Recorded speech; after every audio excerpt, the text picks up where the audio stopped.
Is the light okay?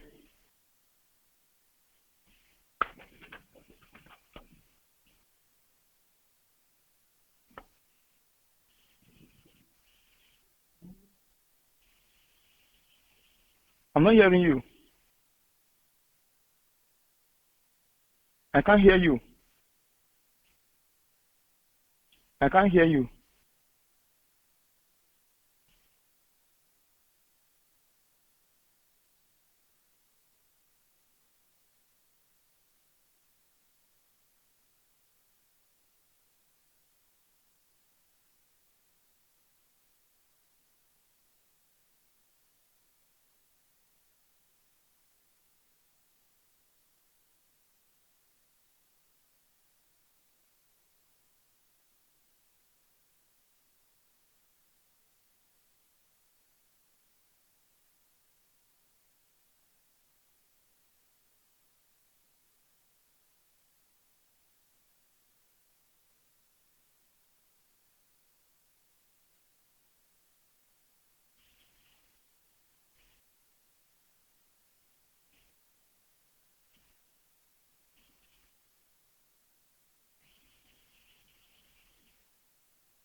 Okay.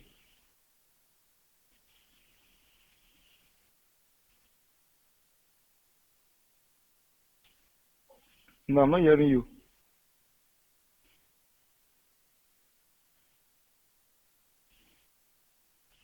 Hello. Can you hear me now? Yes, I can hear you now. Okay. So once again, welcome, welcome, welcome. As you come in, please go share. Make sure you share, make sure you invite your friends. My name is Babu Shia, and we're about to start this section. Today we have a wonderful guest with us, Mr. Jude. He is going to start to introduce himself to us, but before he does that, please go share, tag your friends, because I believe this is going to be an awesome time with us. It's never boring with us. So we are excited to see you on this platform.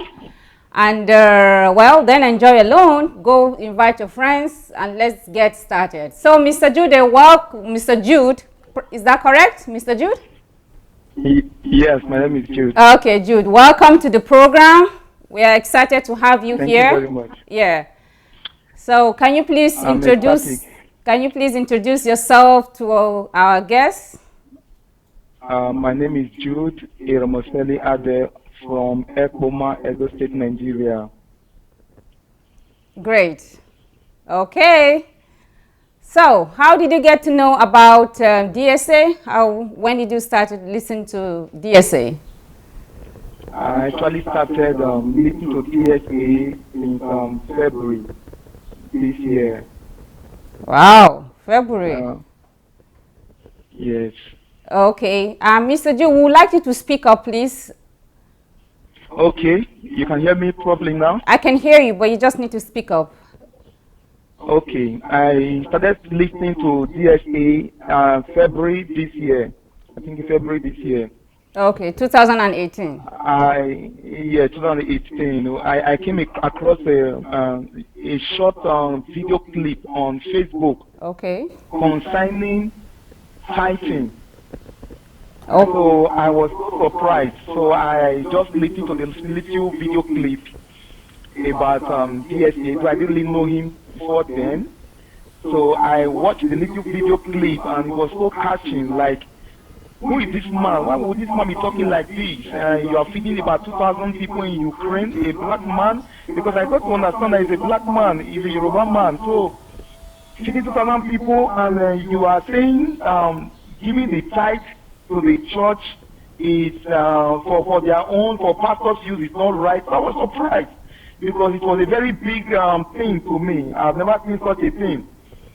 So I had to try to know more about him. So I went to Google. So I just Googled DSA audio messages.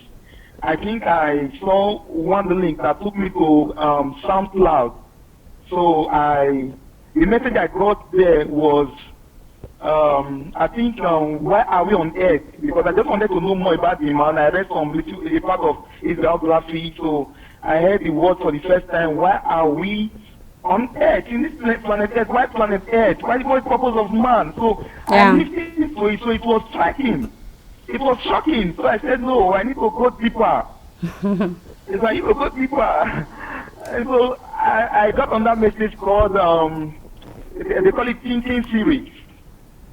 Okay. So I listened to the part of Thinking Series, so I realized that, wow, I have not been existing, I have not been living, so I have not been thinking. So what's the issue? So I was also surprised that, wow, which means somebody can be living, existing, but not living, I mean. Because I realized I wasn't really thinking, I was just taking everything that comes. Even when I read books, the information I already have in my mind patterns me to that book. So everything I read, it patterns me to the things that I've already known. So there was nothing new except when I came in contact with DSA messages. Okay. Yes. Hello.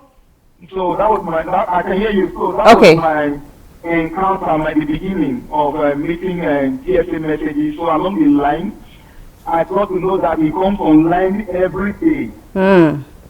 So I tried my best possible to see that I can listen to his messages.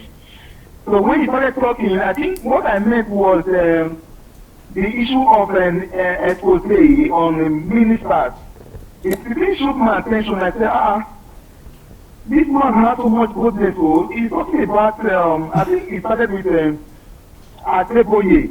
Okay. I was surprised. I said, Adelaja, well, there's nothing this guy will have concerning Christ Embassy, because I was managing Christ Embassy, so I know several stuff. So this guy don't have anything about Christ Embassy. Until he came up and he unfolded something about Pastor Chris, I was shocked. I was like, So now that I'm a witness, I thought, okay, what does this man have to say concerning Oyediko? He also unveiled me. So everything that I thought that this person is open, this person is open, I realized that these people were not really open. Then I came to the conclusion that there's no church in Nigeria. Wow. Wow. So his teaching helped you to understand that even the highest or the biggest GOs in Nigeria can be touched. Even them can be wrong. Yes. Okay. Yes. Okay. And you said you used to attend Winners. Do you still attend Winners? No, I no longer attend Winners. Okay. But though I went to Winners 2 weeks ago because of what I heard about something. For example, for some weeks I wasn't in Winners, so I was watching Daddy Freaks every Sunday, because I was actually enjoying his topics, his messages, because they gave me the opportunity to study the Bible more. But some people came to my house and started saying, Jude, you are backsliding, you are doing this, you are doing that. I said, okay, let's go to Winners. So we all went to Winners. Okay. On getting there, the message started and it ended. So I asked him, what did you learn? He said nothing. I said, so what's the purpose? I paid 150 from my house to church. Wow. Paid 200 naira as offering. Paid 150 naira back to my house, which is 500 naira. And I wasted my time without getting anything. Wow. So I said, it is better off for me to keep listening to messages online than to start going to these churches. So along the line, people in Winners that used to be my friends started fighting me on Facebook. Wow. Even after yesterday, they send me threat messages. I'll be getting threat messages. So DSA has already said that wait, scared of them. Wait, you mean because you now listen to DSA, you share his messages, that's why you're getting threats? Yes, that's it. I get threats. They said my word, the thing that I say now is different from what they used to know me about. So can you tell us what you do say now? Can you tell us what are those things you now say? On my Facebook wall, which most people know, I write virtually every day on my Facebook wall. Okay. I write in respect to the new revelation that I have. Okay. As a result of critical thinking, analytical thinking, because we have to think right to be able to explain what has been happening. So I said to myself, I've been in ministry for more than 10 years, about 10 years now. Okay. But how has it impacted my life? I know someone who has been in ministry for the past 30 years. How has it impacted their life? So let's sit down and really talk about this thing. You have been doing something for the past 30 years. It has not improved your life. So why should I keep saying that thing?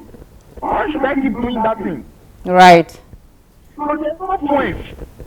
So that's the result of critical thinking and my analytical thinking about the experiences I've had.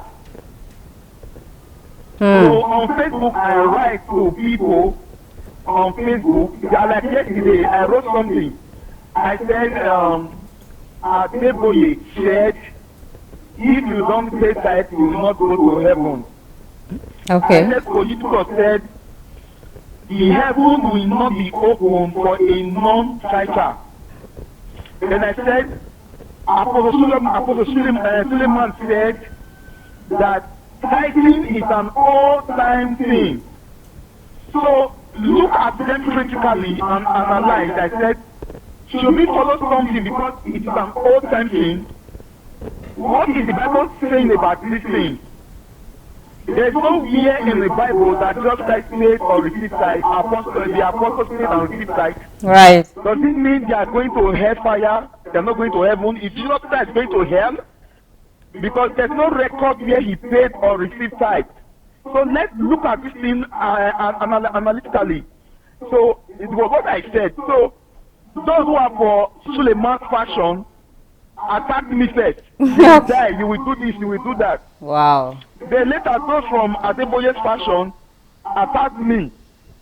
Then those from Oyedipo's fashion that knows me, they attacked me. Wow. Then those from Pastor Chris' fashion, they attacked me. Wow. Then my conclusion yesterday was, why is it that everybody is choosing their own gods out of what I wrote? Because if we are actually Christians, you will not only fight for Oyedipo because he's your God. Right. You will fight for Suleiman, you will fight for Pastor Chris. But why is the individual coming to select his own God out of these people? Right. So I got to understand that the truth is, these guys are human worshippers. Yeah. But I didn't know this before. Okay. So it was DSA's, So that. it was DSA's message that helped you to now, to open your eyes after you listened to the first video that you watched. You now went to watch more, and now you can analyze and understand if someone is saying something that is wrong. But till then, you used to believe whatever was told to you by pastors because they are pastors and they know it all and they are anointed. So they are too big to be confronted. But now you understand more because of DSA's teaching, right? Yes, the major challenge was not actually that they know it all. The major challenge was the threat inside, the fear. The fear. Like, touch not my anointed and do my prophet no harm. Okay. So they make us understand that they are God's anointed. So when you touch them, you die. Wow. So when about DSA spoke concerning, I was waiting for DSA to die, and DSA is alive. I said, these people fasting and prayer has not killed DSA. So which means their powers are limited, are limited. Right. So I looked at it critically, and I went back to some time back. There is, in Edo State, we have an Oba. They call it Oba of Benin. Okay. Oba of Benin is like he controls Edo State. They call it Oba of Benin. Okay.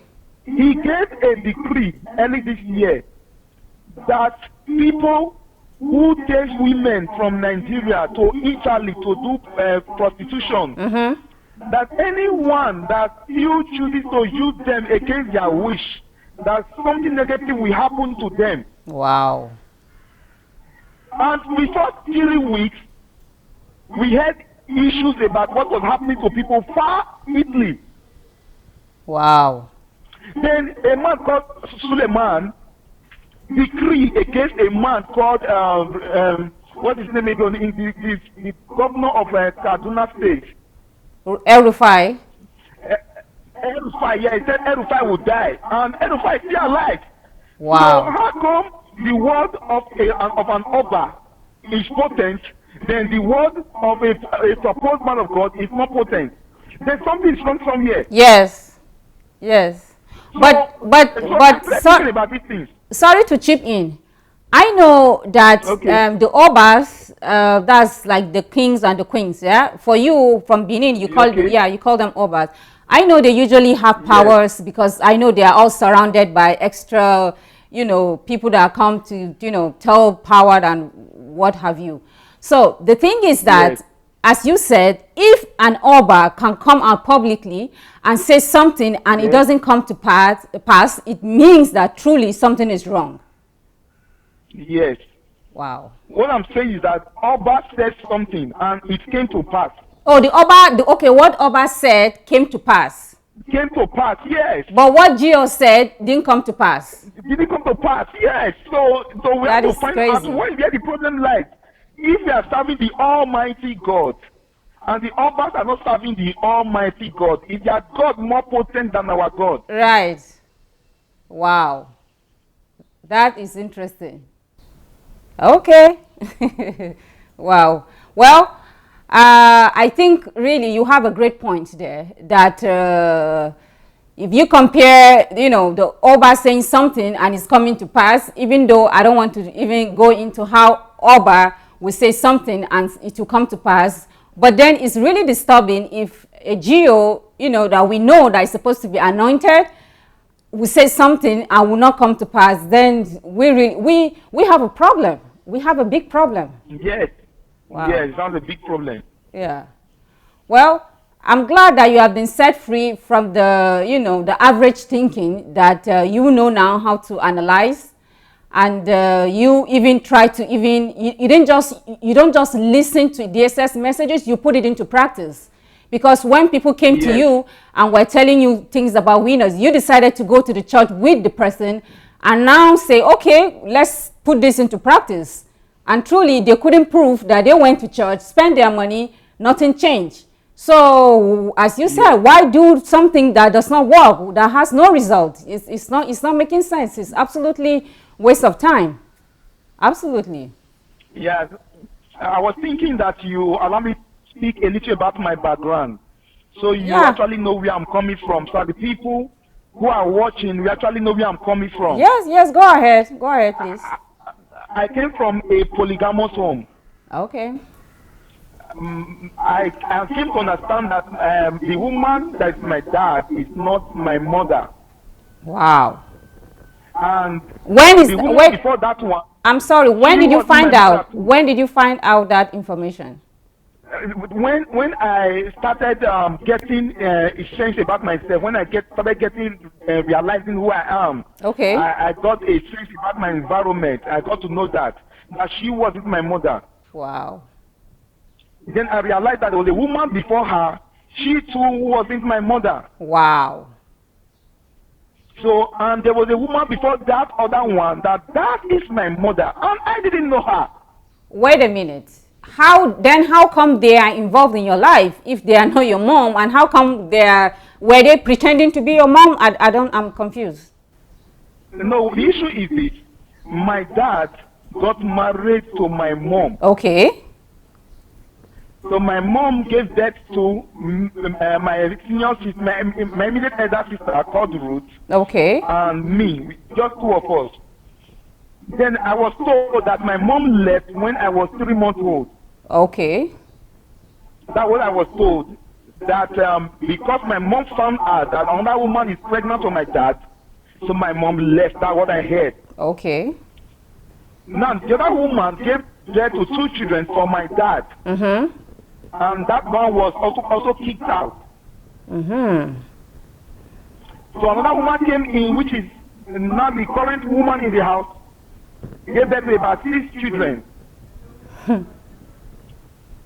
When I was 18, because I've been hearing so much about my mom, that my mom is alive, that she's doing well.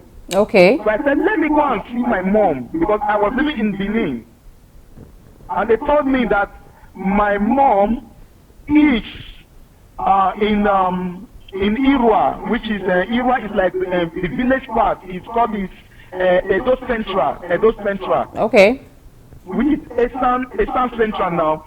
So I got to know my mom when I was 18. That was the first time me and my mom got to know herself. Okay. I was 18 when I got to know her. So on getting to know her, she told me her own story. And what I saw was that the woman was not wealthy as I heard, and she was struggling to even survive on her own.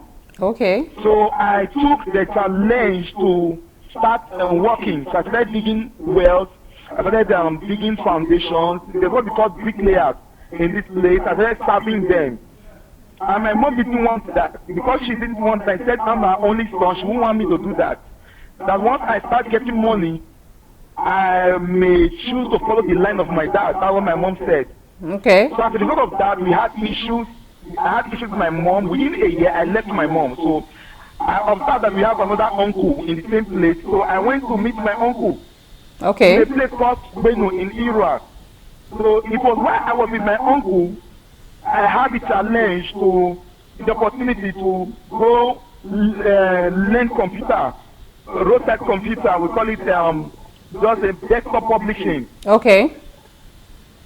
So I learned that. So I started working with it. I was getting little things.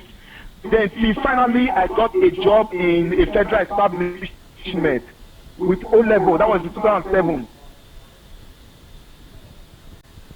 When I got to the job, I realized that people who I'm senior to, they were my boss, and they were so saucy. So I didn't like it. So they told me that, Jude, it's because you didn't go to school. They went to school. I said, okay, I must go to school. I talked with my immediate elder sister. She said she would try and support me. So she was sending me 100,000 naira every year because I was doing part-time study. Okay. Because my salary was about 11,000. It wasn't enough for me to feed, let alone for transport. Okay. You get it? So Yes. I had to go through school because I felt that I was being bullied in the office. So I wanted to be a senior staff too, so that I can be liberated from this suffering. Right. So along the line, in 2008, before then I wasn't going to church. I wasn't going to any church. I was just a one boy around. I wasn't doing anything concerning church. I'll go to church once in a year. That is New Year Eve. Once it is 11 o'clock, I enter the church.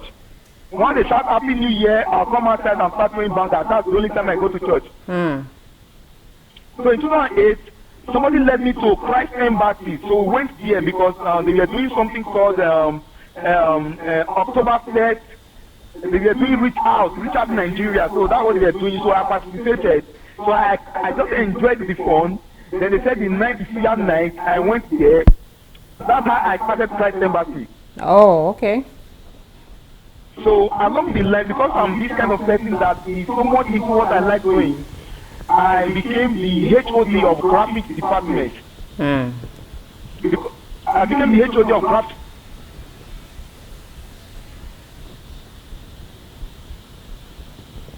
Okay. Hello. Jude. Okay. It's like something is wrong with our guest. It's like we've lost him. I guess that should be network. He is in Nigeria. So I think it's basically normal sometimes for the network to go off. But we're going to try to get Jude back. He is saying some very, very interesting things. He's trying to take us through his life, how he gets to where he is now.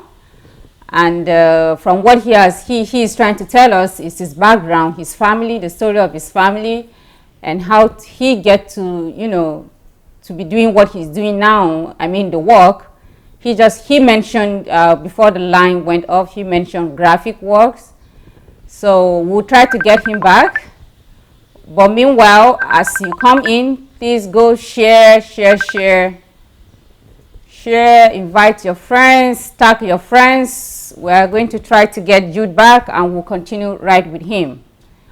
And also, if you haven't registered for mentorship, you can go ahead and do that. Go to sundayadelajablog.com/mentorship. sundayadelajablog.com/mentorship and registered. And also, if you want to come for the HMT, History Makers Training, you can also do that. It's not too late. We're starting tomorrow, next week. And I am already excited to, receive the visitors that will come to join us. So it's not too late, I believe, especially for those of you in Europe. You can still, book your ticket and, just let us know that you're coming, and we'll make arrangement for that. We'll be excited to have you. So also you can go to sundayadelajablog.com/visit for visit if you want to visit us. That also applies to those of you that want your children to come for the History Makers Training. Last year we had the teenage History Makers Training, and it was awesome. So I'm also looking forward to having the kids over here for the training. So it's like our guest is back. Jude, are you back? Can you hear me?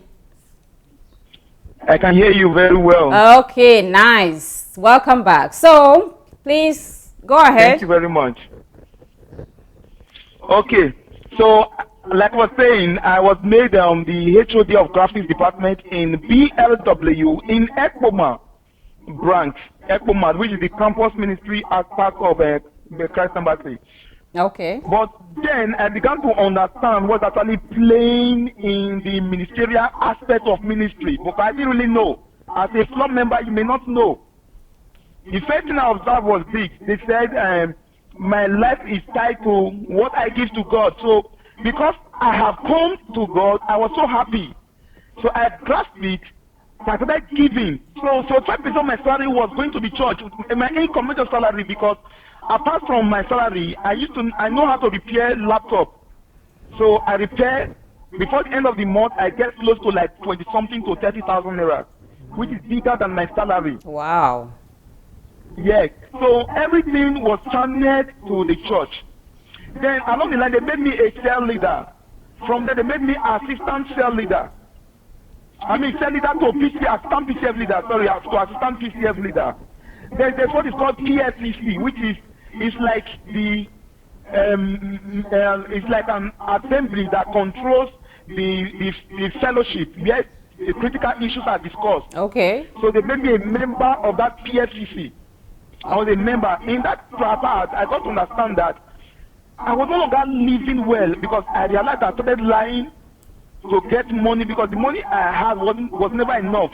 Wow. They would tell me, you have to give 50,000 naira. And they will tell you that you have the grace to do it. I'll say, yes, I can do it. I can do it. So I'll start. Wait a minute. Sorry to chip in. You say you have to lie. Do you mean that you have to lie to get more money, or can you clarify that part? Yes, I have to start because now I don't have the money to give. Okay. So I repair laptop, for example. So if somebody's laptop, if the issue is just minor issue, that maybe the person will just give me like 1,000 naira. I'll tell the person, your hard disk is spoiled or your processor is spoiled, so I need about 10,000 naira to fix it. You see, I started lying to get more money. Wow. So the more money I get, the money will still never enough because there are so many things in the ministry that you have to meet up to. Wow. So it got to a point that I got tired and I left the church. I left the BLW. But before I left, there's something that happened. There's a pastor, a student pastor, because most of their pastors come from the campus ministry. So the student pastor, in the place where I work, he's a medical student at that time. He comes to the place where I work. I don't know how he does it. Anytime I want to buy food, he will just appear. And once he buys his own food, I will pay, and I will no longer eat. So literally every day, he will buy food, I will come and pay for his food, and I will not eat. And it was that bad because according to the teachings in DSW, you have to give to them. They can send you an errand without giving you money. You have to source out for money to do it. They can tell you to go to Lagos, from Lagos and get something. They'll tell you that what you need to trust to go to that place already in you. So you can't look for money by all means. I'm telling you, yes, it was that bad. So I got choked up. And I got angry because I didn't like the system anymore, because I didn't have food. I was having problems in my office. I was having problems with people. So I left DSW because I felt it was just DSW. So I went to the Christ Embassy, the one by Barak Road, because people are watching me, and I'm sure their members will also watch. That's why I'm giving description where they are. Yes, right. By Barak Road, the pastor there was Lisa Ehono. That's the pastor there. So I got to church late, and I'll leave early because I don't want anybody to notice me or to ask me to give me anything to do. So that's what I was doing. But surprisingly to me, while they were worshiping, the pastor just pointed at me. I didn't know because my eyes was raised. Then somebody touched me and said, "Pastor is talking to you." So he called me. I went to the podium. He said I should close the service. I should pray to close the service. So I prayed. The next thing she said is that from today, this man should be in the altar.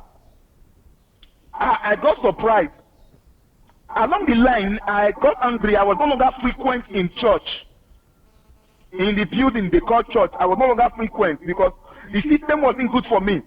Because once they have any project, they'll call you, you can do it. If there's a boss going to Benin, Jude, how much is it? They say 4,000, Jude, you take care of that one. So they just call us, we're going to these things.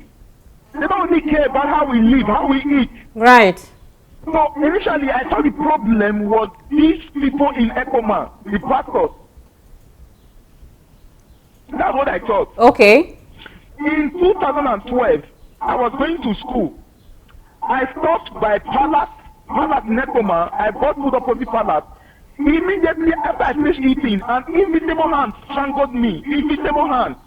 Started pressing my neck. Invisible hand. I've never experienced it in my life. The next thing, I was not able to breathe until I take water. So I had to buy a little bag. I put what they call sachet water. I put it in the bag.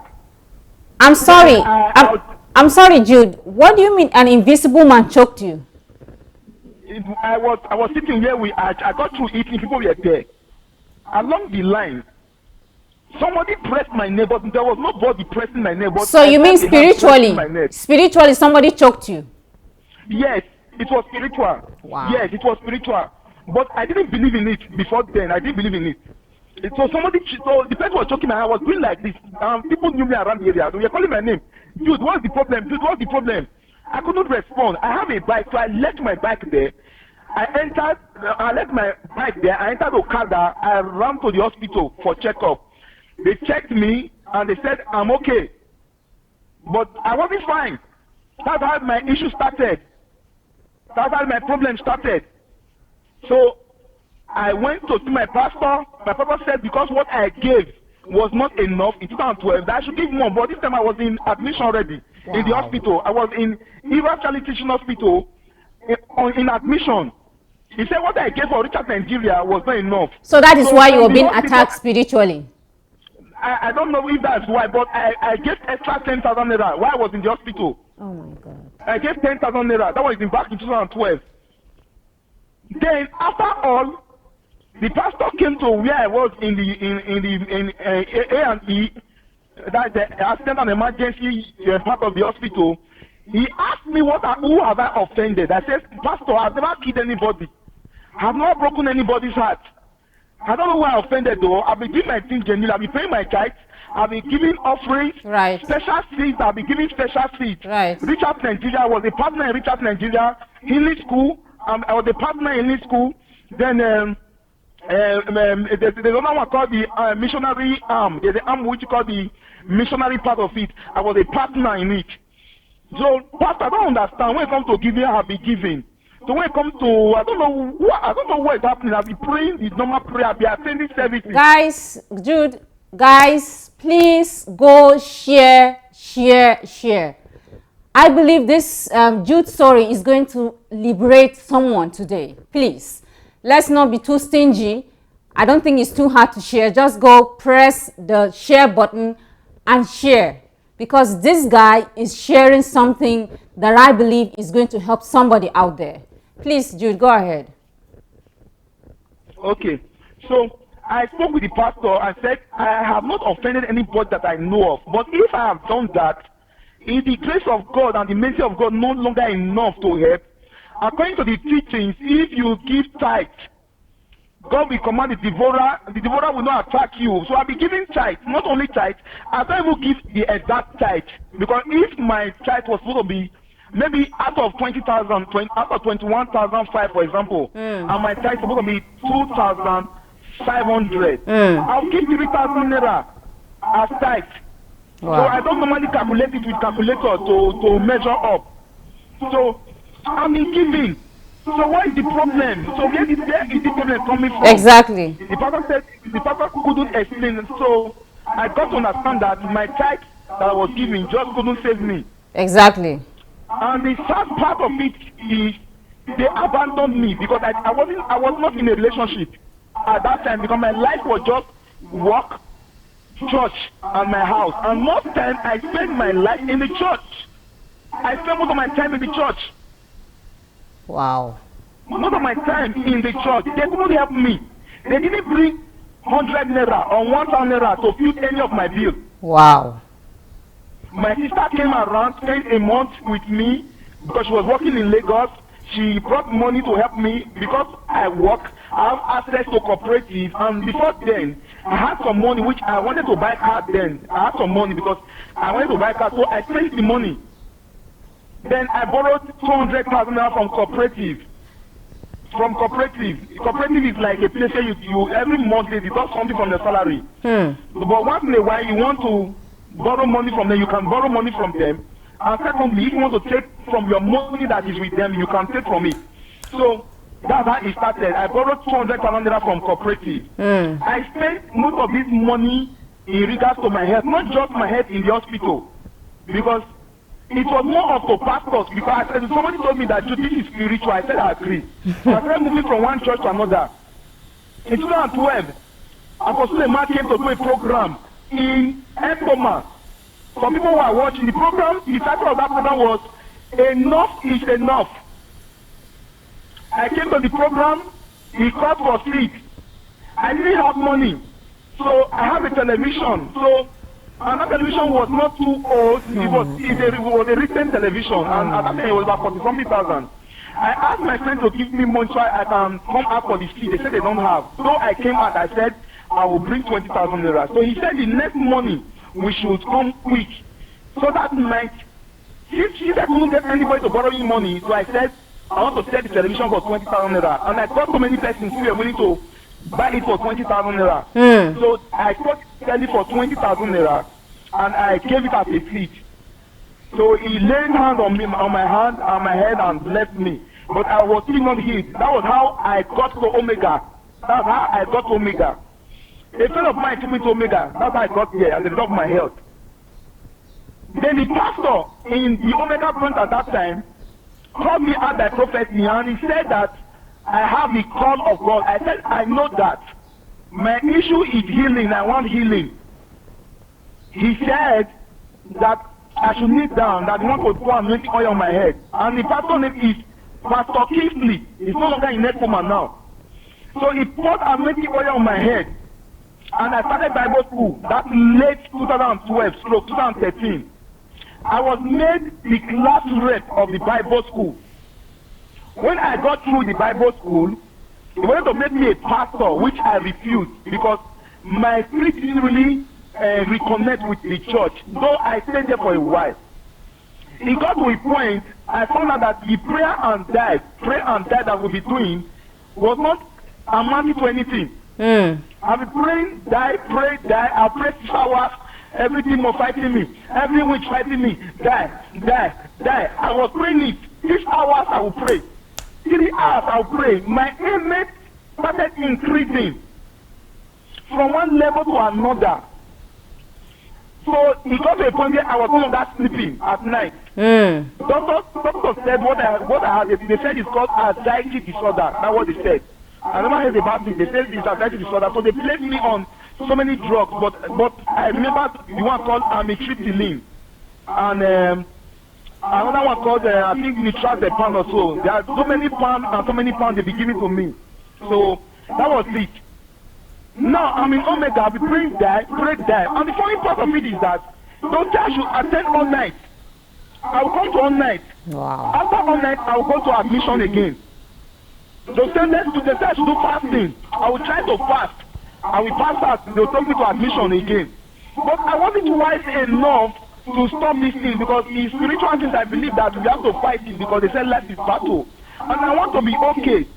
So Apostle started what's called Jehovah the Doctor. I went to Jehovah the Doctor twice. He laid hand on me, I was not healed. I felt if I sing one-on-one and he laid hand on me, I'll be healed. And by the grace of God, I saw him one-on-one. He laid hand on me because he asked me what is wrong with me. I told him. So I knelt down. He laid hand on me. I was not healed. Oh. I felt bad because I thought I was healed. When I got home, I didn't take my drug. The next day it was worse. I had to go to admission.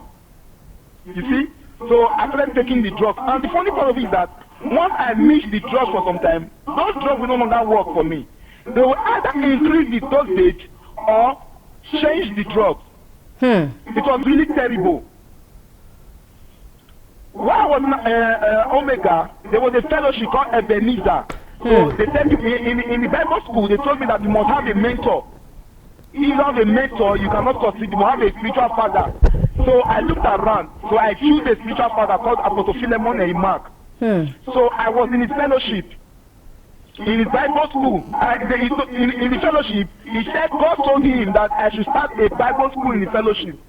So I started a Bible school in the fellowship. In the Bible school, I was the one giving most people Bible. I was buying Bible for most of the persons. I was giving them handouts. He didn't give me any money to start. That was it. But it got to a point where I started saying that because there was a day he said I should preach. He said I should preach. Because you give us 10 minutes to 15 minutes to preach. So when I came out to preach, I said, let's celebrate our Father in the heart because it's a normal thing, you must say it. Wow. So when I say let's celebrate our Father, everybody there jumping and shouting, woo! They're shouting. When I say let's celebrate God, only few people shouted.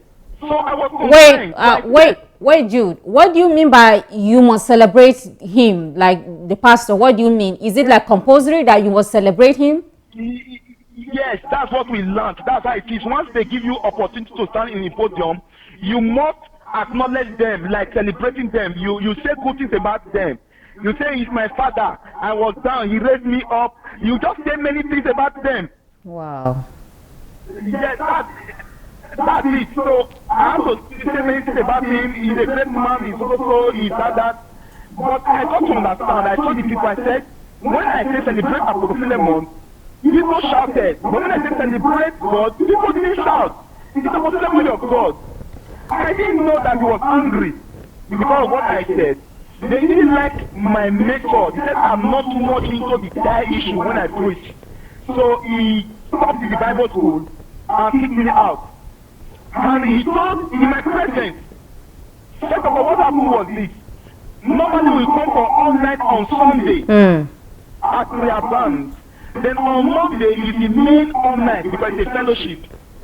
So one of the Sunday I couldn't attend it because my head was so deteriorated. The Monday all night I went. Do you know that he took me from the crowd and placed me in the front of the church and said I should kneel down and raise my hand. I knelt down and I raised my hand before the crowd. Because I did not attend church the previous Sunday all night, which was yesterday, then I attended today all night, which is on Monday. I have a health issue. I need so much on my health. They are not helping me financially.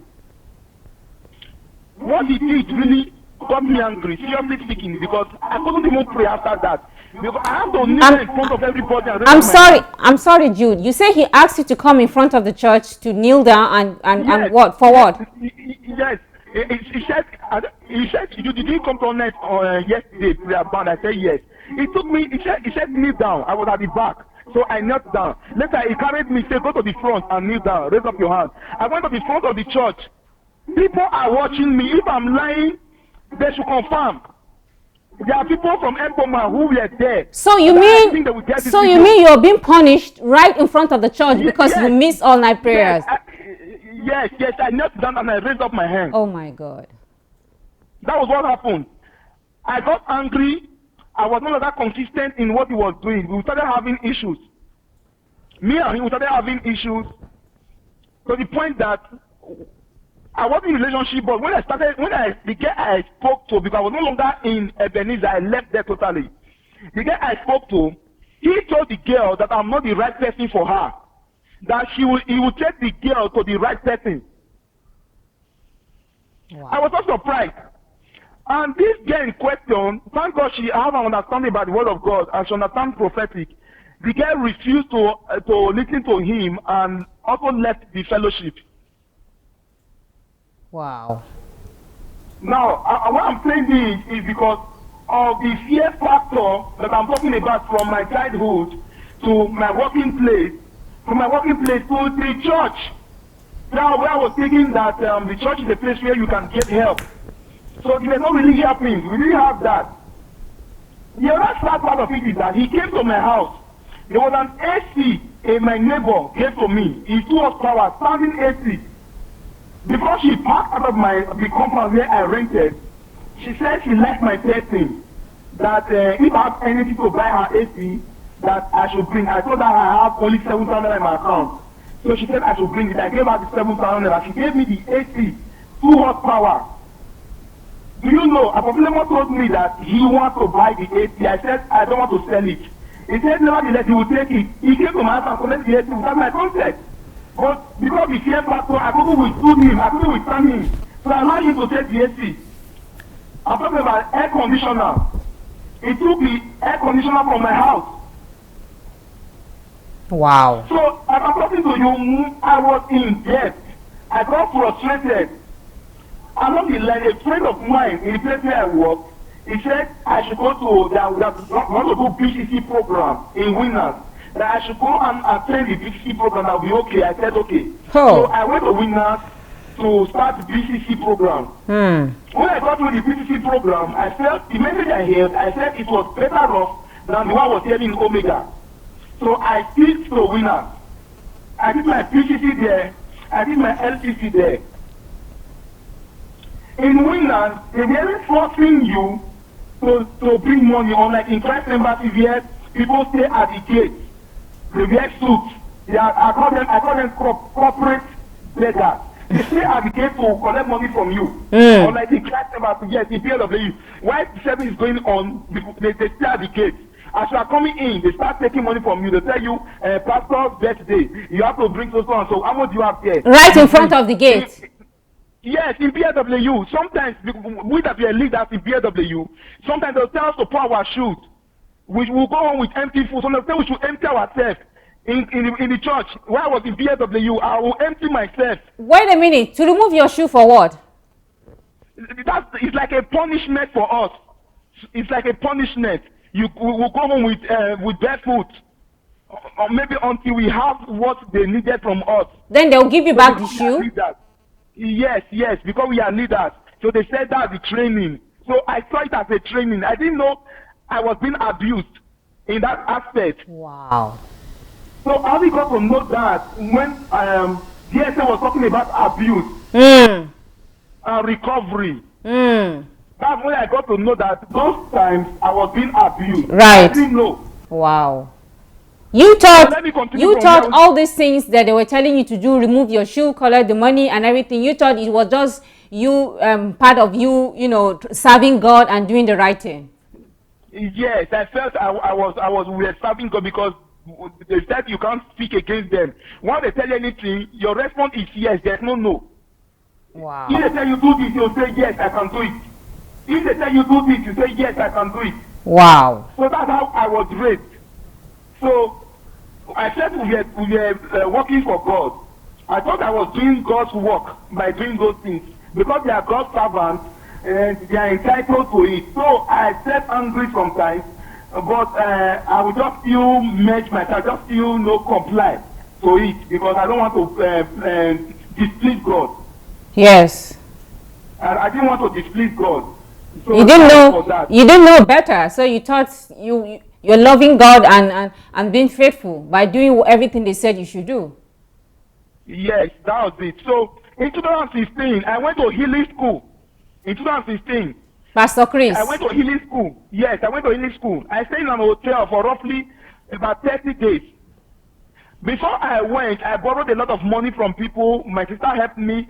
So I spent roughly about 300,000 naira because I was in the hotel. I was attending the healing school program. They didn't ask us to pay for the healing school. But the messages alone will make you feel guilty if you don't give something that will pain you. They're not asked to pay. So I gave all that was left with me because I calculated, okay, I'll be leaving the hotel soon. You So gave I what? how much I will pay for the hotel. You gave money? So I gave, yes, I've given. Wait a minute. Like I've so given. wait a minute. So for Pastor Chris Oyakilomi to pray for you, you have to give money. No, what I'm saying is that in a healing school, it's a school, you come to class every day and they teach you. Okay. Part of the teaching is about giving. Wow.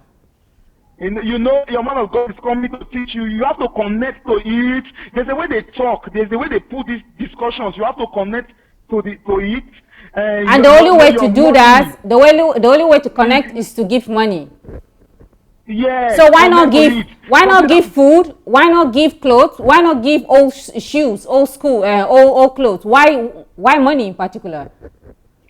I don't know, but if you don't have money there, you have your ATM because there's your POS there. There was network there, there was POS, so you can use the POS to pay money, to give as offering. So because of that, you are tempted to give more offerings because you want, as the school progresses, you want to do more. You know, you want to do. I didn't want to come back, so I want to be healed. Yeah. I spent so much, so let me just spend the money. Let me just spend the money now and know that I'm healed. You get. So after the healing class, because the second to the last day, which was on Sunday, Pastor Chris came and lay hands on all of us. We were about 1,000. He lay hands on me.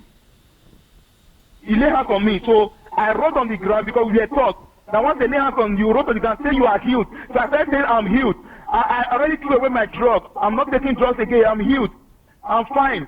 So I went to my hotel room with the joy and happiness. I even posted it on Facebook that I'm healed. So I wasn't going to, I threw away my drugs. So I didn't take my drugs the Friday, the Sunday night to the Monday. And the Monday is what is called counter-attack. It was a class called counter-attack. That class will tell you that some of you may not feel the healing now. He said, God doesn't say you feel. He said, don't let anybody talk you out of your healing.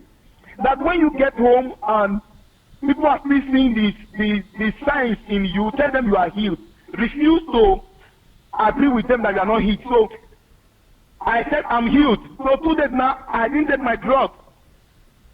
That was on Tuesday of it.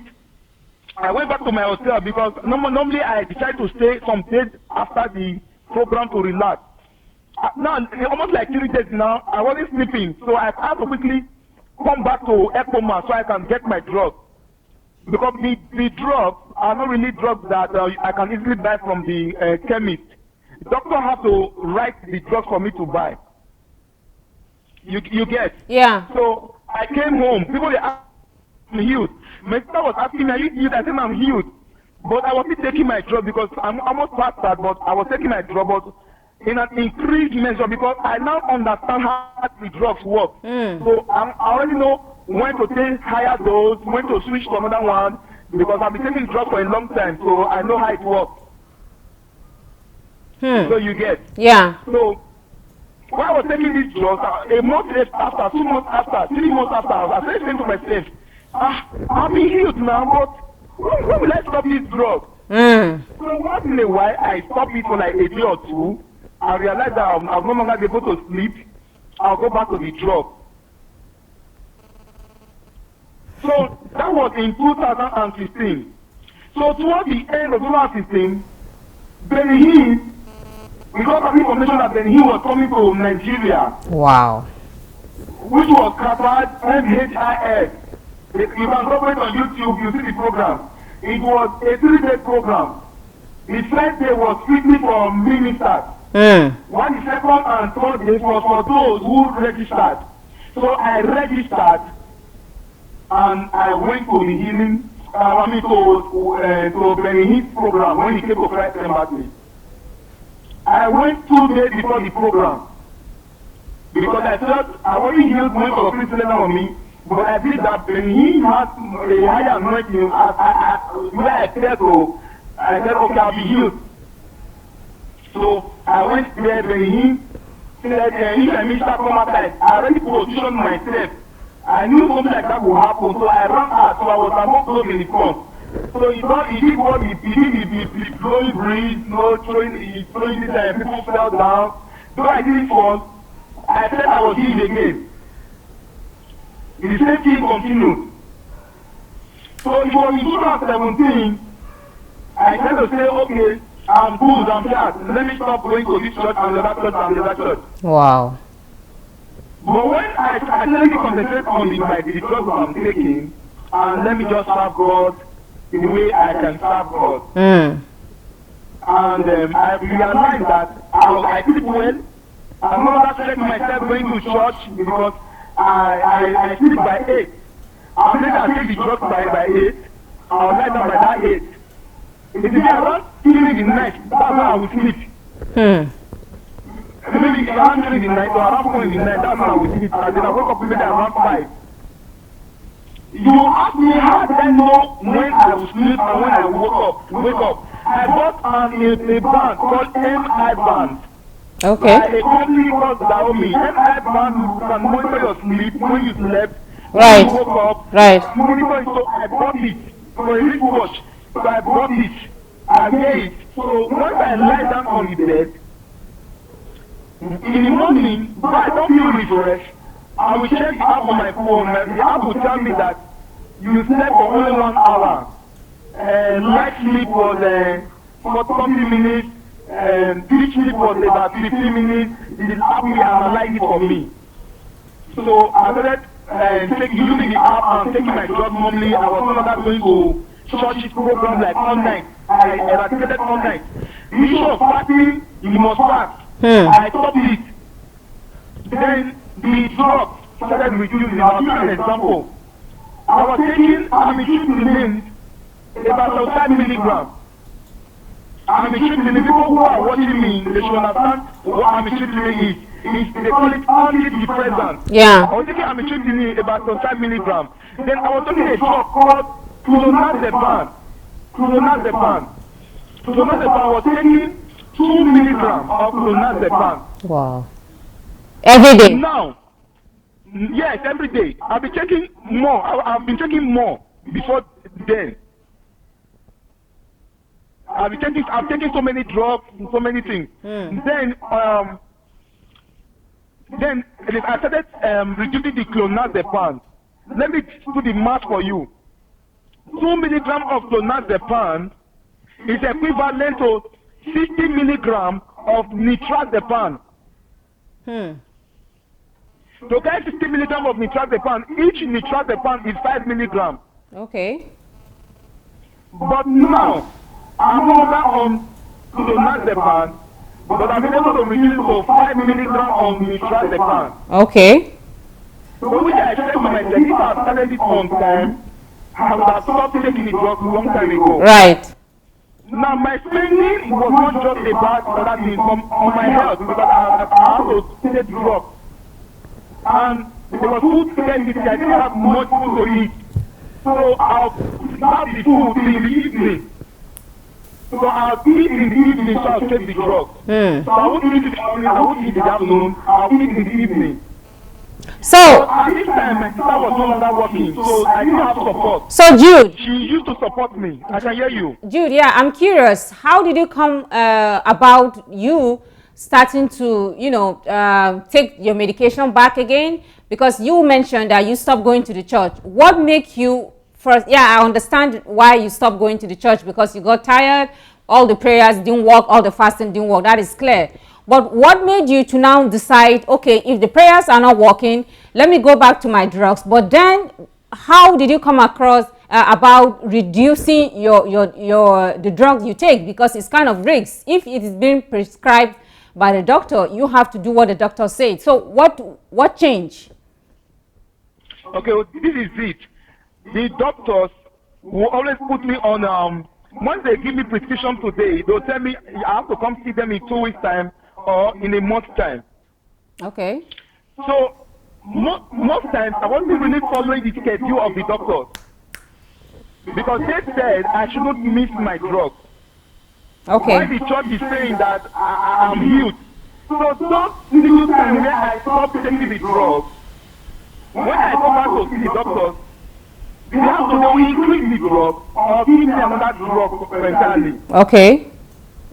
So in 2017, when I got tired, I said, let me stick to the doctors, let me stick to their plan. And what they said for me, let me stick to it. All right. So I stick to it.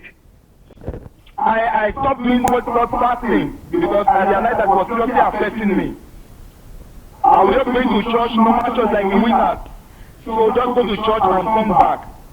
But in Winners, they said I should be in foundation class because I have to join the department. They said if you want to work for God, you have to work you have to be in a department. So I looked at the department and I said, okay, I would like to be in foundation class. So I went to the pastor in charge of the foundation class. I spoke to him about my health that I won't be able to come for the all night because as a result of my health, which he understands. Then the HOD, the head of department, the head of that foundation class department, I spoke with him, so he had this understanding. So when he was there, we were playing well, but not too long they removed him and they brought somebody else.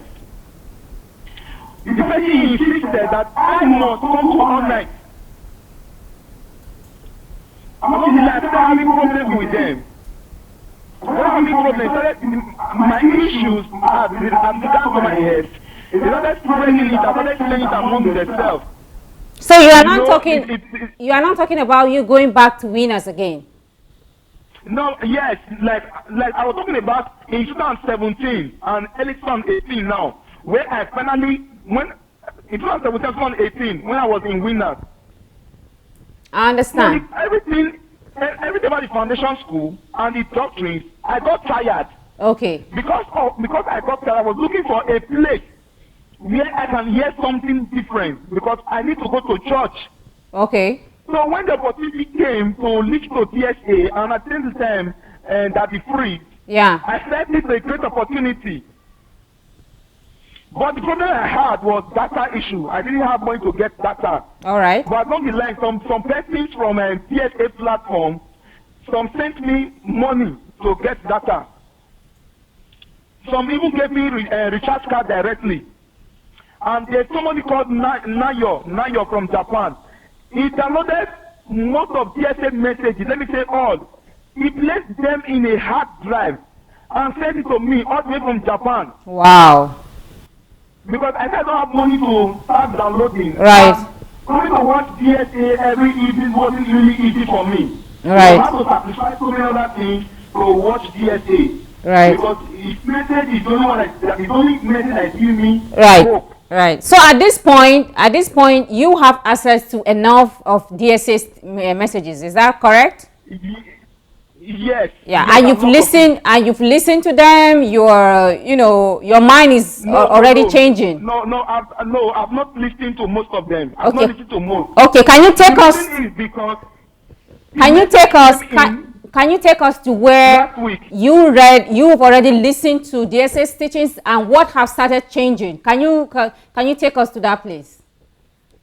I'll take you back to when DSA started its expose on GOs in Nigeria. Okay. Yeah. Okay. Yeah. You already told us that. You listened to that message. Yeah. So we want to know how your life has changed after listening to those messages about the GOs, about the tightening. Can you tell us the transformation that happened after listening to DSA? First of all, DSA in his teachings, after he had showed us some clips about these men of God, right, he will bring some of his notes, the notes that he has written, and show us and explain with scriptures to explain how it works. So me, I'll take my Bible and follow up because I don't want to be bamboozled by anybody. Right. So I followed up. what he was teaching. Then I checked it, and I checked what I've been hearing before. They are not just in the Bible, because they are not even scriptural. So that's where I got to say that I'll keep watching DSA. So as I watch, I'll do some research by studying my Bible. Then I'll write on Facebook. Some questions will come from the Facebook.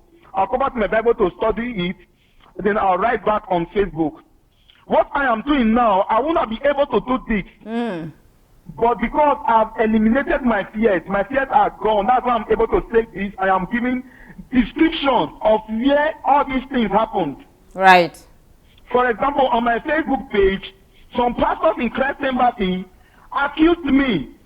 So I gave them life experiences, and I told them the pastors that did this, that they should go and confirm if I was lying. Right. So where I got the confirmation was when DSA was talking about Oyedipo. I thought he was a saint, but when I saw that, I was shocked. Okay. Then when he spoke about Pastor Chris, because initially I thought it was his pastor that we are missing what he was saying. Right. So I said Pastor Chris was different. But when I watched it, I found that it's not true. He wasn't different. Wow.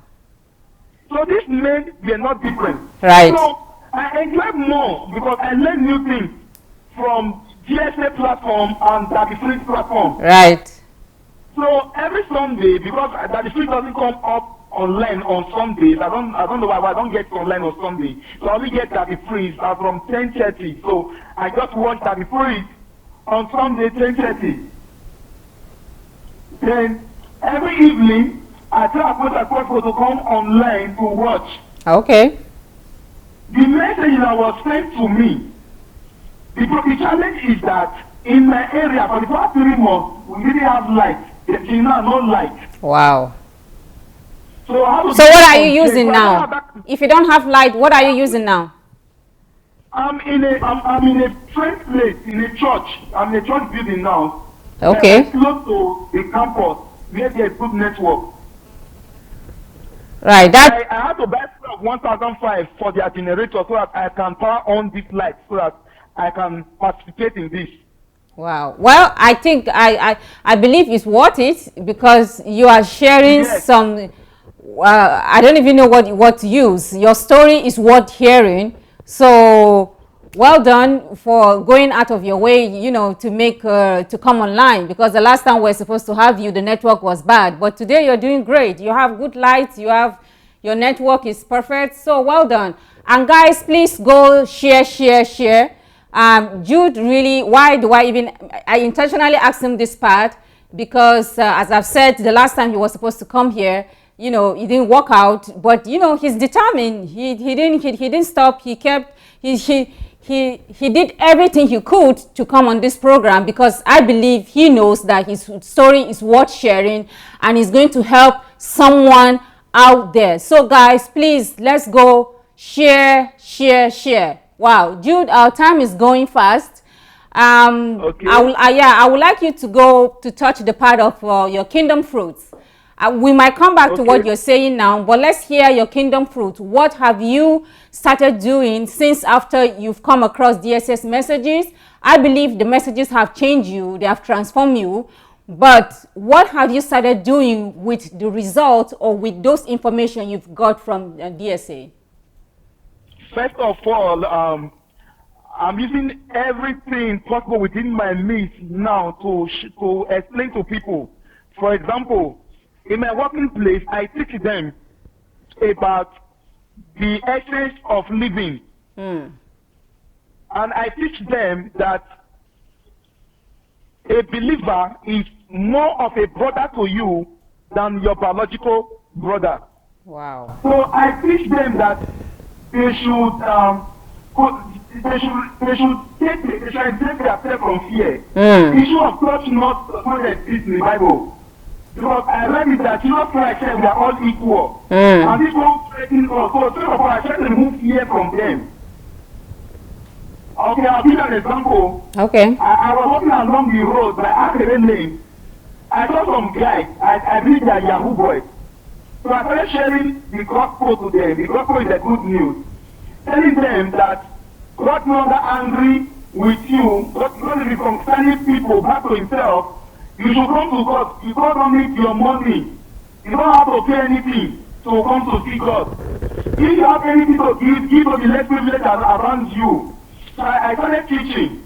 When I got preaching, a man, an elderly man from a distance, he said, I've been listening to what I was saying, that there's something that pricked him in his heart, that he wants to ask me a question. I said, okay. He said he is a leader in a church. I said, okay. He said his church is not like my church. I was like, okay. He said that he prays with the name of Jesus and with different colors of candle.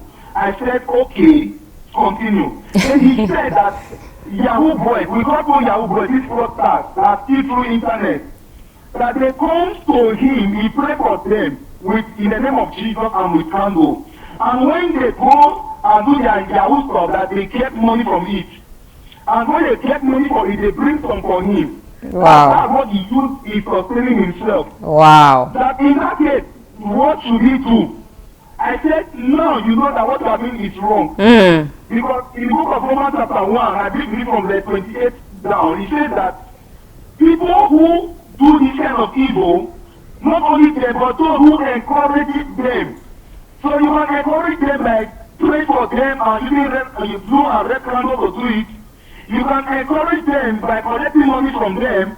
That's why he's saying that anybody that encourages people, he said these people are already judged and they are worthy of death. Now, what you are doing, you are already judged according to Romans chapter 1. What you have to do now is to desist from it. Stop it. Right. Then he said to me that if he stop it, you will not have money to eat. That's where he gets most of the money that he used in taking care of his children, they pay his house rent. I said, but if you stop it, you should learn something, you should put your hands into something to work. He said he's already an elderly man. There's no work that he can do. Then I said you have to choose between your eternity and between your pleasure here on earth. That's one aspect of it. Like before I came here this evening, I spoke with some person. Someone said I need repentance, that I need to repent. I said, okay, I need to repent. You bring your Bible, let me bring my Bible. You speak to me and use the scripture to check it up. So they keep telling me about Elisha, about Elijah. So I tell them that let's assume Elijah said so. Jesus Christ said so. Elijah, Moses, and Jesus, who should we listen to? My guess is we have to listen to Jesus Christ. That's the only two ways. Then on Facebook, I share the messages. I write a lot on Facebook, and I try to attend to people on Facebook.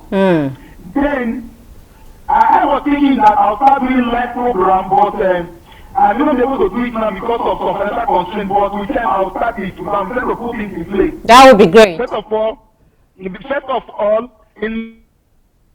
my area, I said I need a booster to boost the network, so the network be strong in my area, so I can do live videos, which I'm working on. I feel that practice of God, I'll be able to do that. Then once that is settled, I think I'll come online fully to share the revelation that God has given to me through DSA platform to people, so that they can learn and their life will be transformed. Right. Then one thing I'm saying is that DSA that I've not seen one-on-one, I've never seen DSA one-on-one. He has not seen one-on-one in his life till now. And the teaching is transforming people. For example, somebody sent me messages that I don't know. All the way from Japan. While I was preparing for this program, so many people were talking to me. Jude, have you checked this? Have you checked that? They try to make sure that everything is set. Today, I was surprised. Then, somebody called and said it's my auntie from DSA platform. I included your auntie from DSA platform. I was surprised. And then they sent me your phone number. I sent me my phone number. I sent me the cash card. I was surprised. Wow. When me in my own little way, in the same Apostle Philemon's church, Ebenezer Tabernacle, I heard an information about one of his pastors that have lymph, they call it lymph node, because I invited him yesterday. I said, I heard that you have a growth in your left side, neck and chin. What is the issue? He told me that they are talking to so many persons. Nobody has contributed anything. That he was going to go and run test, which is about 28,000 naira, that nobody has responded. I said, you as a pastor, you have a GO, and he has money, he has church, he's this jumping guy, so what's wrong? So I told him, in my own little way, I don't have money, but I said, on Monday, today is public holiday, on Tuesday, come to the hospital. So take card is about 800 naira, I can pay for that one for you. Take the card there, see the doctor first. Let the doctor give you the check you will do. From there, we'll know how to do it. So you see, the message is that I am hearing for just few months. It's transforming my life to the extent that I'm using it for people that I don't even know. Wow, right. Like the issue of Nanawa kidney issue. Then, if we don't keep hearing these messages, I think that their life will transform, because you are in a place for 20 years. Right. You don't know what love is. Right. Can you imagine? So the problem is with the message. Can you imagine what will happen to Christians in Nigeria and Africa if they will get access to DSA's messages? What it can do to them? Because as you mentioned, that you started listening to him in February, and look at how your life has transformed. Now you have a whole new family. You have a whole new world. Life that is even touching other people, and then there are people that are supporting you from the DSA family that don't even know you. Just for the fact that you're on the platform, they are reaching out to you. So guys, once again, I think this is really, really worth sharing. Please go share this message so that someone too can enjoy this love that Jude is enjoying, because he is getting support from the platform, which I believe, maybe, I don't know, he might not get it from any other place, and then his life has transformed. I believe we have lots of people out there that need to be transformed. And then I also believe that this program is going to help somebody. It's going to liberate someone. So guys, please go share. Go ahead, Jude. Okay. So, like I was saying, I said, if I told people around ECOMAP, I'm using the opportunity to say, if you stay in Edo State, I have a lot of DSA messages now, which is almost about 800 gigabytes. Any of the message you want, you can contact me so that you get the messages. They are free. You have a system, we'll give it to you, but I'm trying to see how I can convert the videos to MP3 so it'll be easy to send to people. That's what I'm thinking of doing, and I pray that by the time I start doing that, I'll send the MP3 to them so they will listen. Because there are some people who have a phone that just can't play video, but can play MP3. So they can also listen to it through MP3 format. So that's what I'm thinking of doing. So life is getting better for me. I no longer live in fear. My life now is this: if God chooses to call me, or if those people chooses to harm me the way I am now, I think I'm living a life of fulfillment already. So the fear is already gone. So I'm not scared if somebody is coming to threaten me, because I'm mentioning names. They will hear it and they will try to fight back. But the truth is that whatever that happens, I'm okay. Right. Because the life without fulfillment is nothing. Right. And you shall know the truth, and the truth shall set you free. Yes, that's it. And secondly, to say, the truth is that our ministers or our GOs in Nigeria, the only way out for them is to attack people. Because I'm sure that most of them, they hear this one now. The next thing, they'll start insulting me, because they started insulting me before on Facebook. Wow. People from Omega, people from Winner, people from Christ Embassy, they've been insulting me before. They send a private message and insult me and even threaten me. Wow. I think after this now, if they listen to me, the threat will be more, but that's for them. That's for them. Yeah, right. Wow. Brother Jude, it has been awesome time with you. And thank you very, very much for coming to the platform to share your story. I believe someone out there is blessed, because I am blessed personally. You've shared some things that I get more understanding now, and I'm still wow, I'm still shocked how that is possible. But thank you. And before we go, do you have any advice for our viewers? Yes. I would say to those in Nigeria that they should embrace the world, especially in Africa. They should embrace it, because you have to understand that people came before us. We had great grandfathers. We are there today. They are all gone. Someday we too will pass on. If Christ tarries, we'll too pass on. But what are we leaving behind as one? And legacy, our legacy. Yes, so what I want to tell God when we get to, because eternity is for everybody. The only difference is where you spend the eternity. Some we spend that in the lake of fire, while some we spend that in God's paradise, God's kingdom. So anything we do here on earth, we see ourselves as brothers. Right. We should be saying I'm for Pastor Chris, or I'm for Suleiman, or I'm for Adelaja, because these people did that for us. Right. That was Jesus Christ died for us. And I ask that they should please, because one thing in Nigeria is that in Nigeria they say the poor beg, the rich beg, the average beg, everybody are beggars. In Nigeria, let me give you an insight. Early this year, Pastor Chris and Benny in USA did a program and told people to start sending in money.